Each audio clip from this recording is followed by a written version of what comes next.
Sambungan.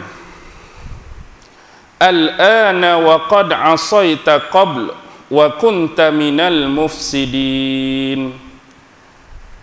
Adakah sekarang baru kamu akan beriman ataupun percaya, padahal sesungguhnya sebelum ini ataupun sejak dulu kamu ni telah mendurhakai Allah Subhanahu wa taala. Wa kunta minal mufsidin, padahal kamu juga termasuk di kalangan orang-orang yang melakukan kerosakan.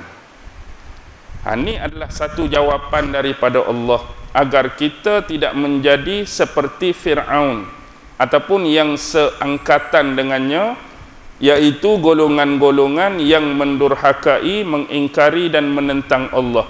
Tetapi bila mereka dapat melihat dengan sebenar-benar penglihatan ujian, ancaman dan musibah daripada Allah, barulah mereka nak menukar apa yang telah mereka lalui sebelum ini.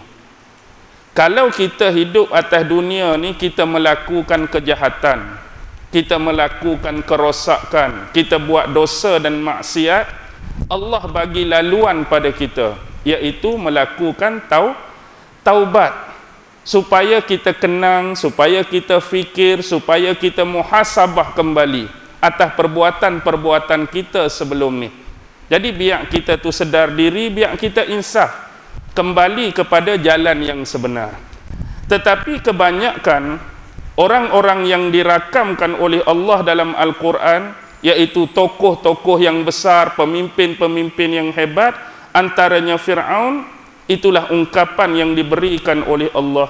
Apakah sekarang baru kamu nak percaya dan beriman? Sedangkan kamu sejak dulu lagi asyik ingkar Allah, lawan Allah. Kamu buat apa? Kamu menderhakai Allah dan kamu termasuk di kalangan orang-orang yang melakukan kerosakan, iaitu menyesatkan manusia lain. Dalam surah apa saya tak ingat lah. Ada satu ayat Quran, tak apalah surah mana-mana, disebutkan waja'alnahum a'immatan yad'una ilan nar wa yawmal qiyamati la tunsarun. Waja'alnahum, dan dia telah menjadikan kepada kamu a'immah, pemimpin-pemimpin, yad'una ilan nar, yang menyeru manusia kepada jalan neraka. Sewaktu kita hidup atas dunia ni, ada yang telah dijadikan oleh Allah ni pemimpin-pemimpin, tokoh-tokoh tertentu yang mana mereka bukan memimpin manusia lain kepada jalan yang diredai Allah. Bukan mereka pimpin jalan yang dipersetujui oleh Allah, tetapi mereka memimpin dan mengajak manusia lain menuju jalan ke neraka dengan cara memesong, menyeleweng dan menyesatkan manusia lain.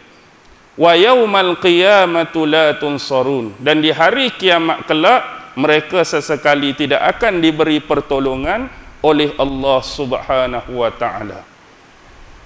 Seingat saya ni kita tengok dalam surah Al-Qasas ayat 41. Mak boleh rujuk ayat tadi.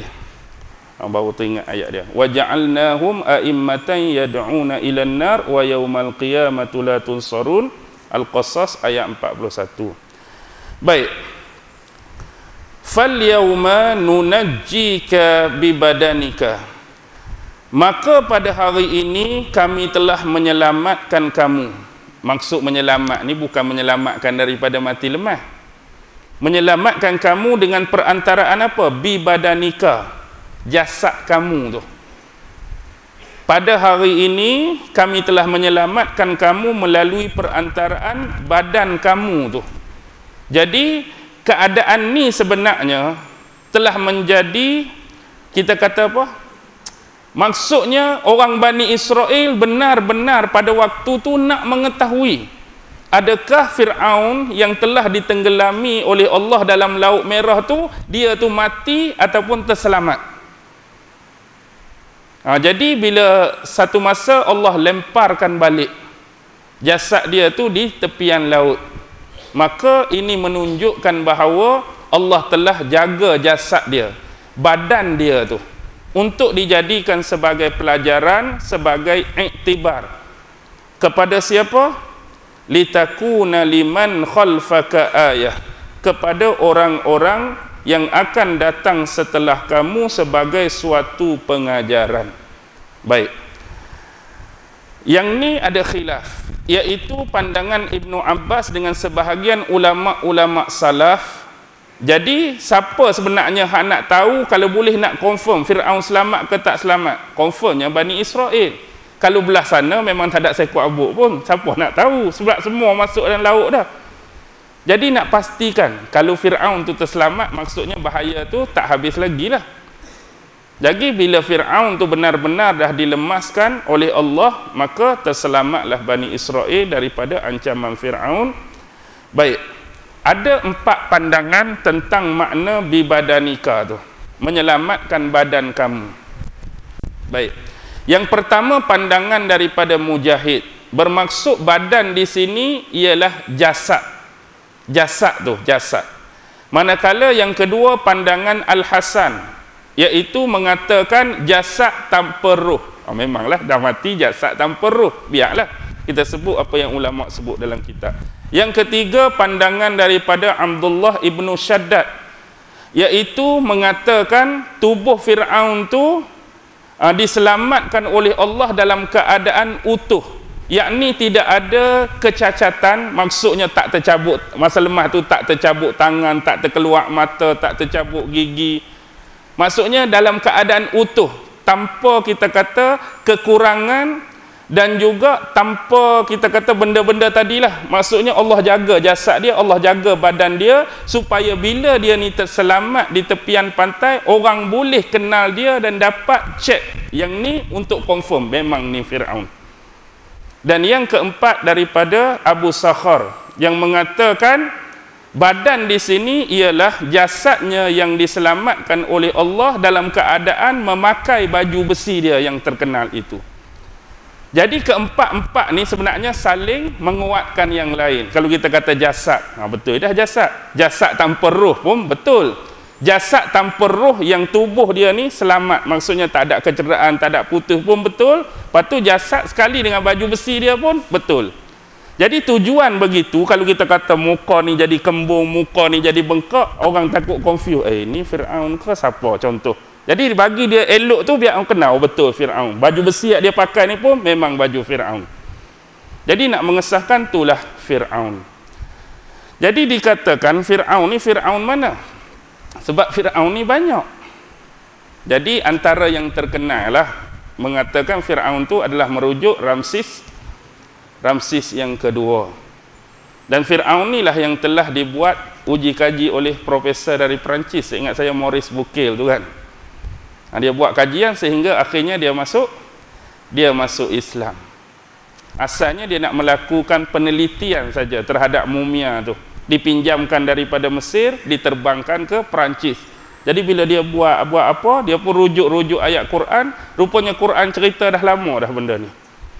Jadi atas dasar tu dia bertemulah dengan sahabat-sahabat Islam, tanya, akhirnya Allah buka pintu hidayah dia masuk Islam. Okey.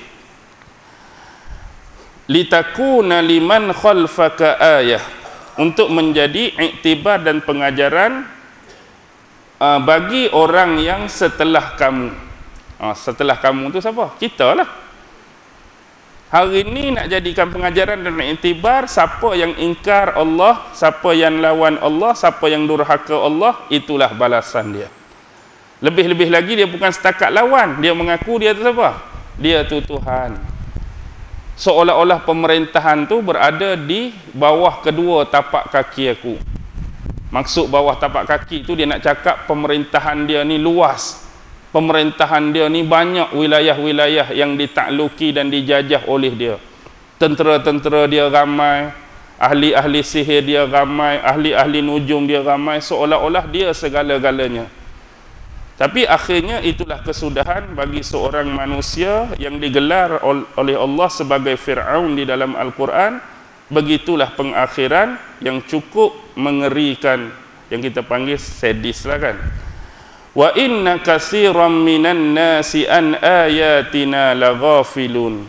Dan sesungguhnya kebanyakan daripada manusia sentiasa berlengah-lengah ataupun lalai daripada memperingati ayat-ayat ataupun tanda-tanda kebesaran yang kami tunjukkan kepada mereka. Ni kita kata sebagai contohlah satu ayat daripada Allah, satu bentuk kekuasaan yang Allah tunjukkan kepada manusia yang ingkar.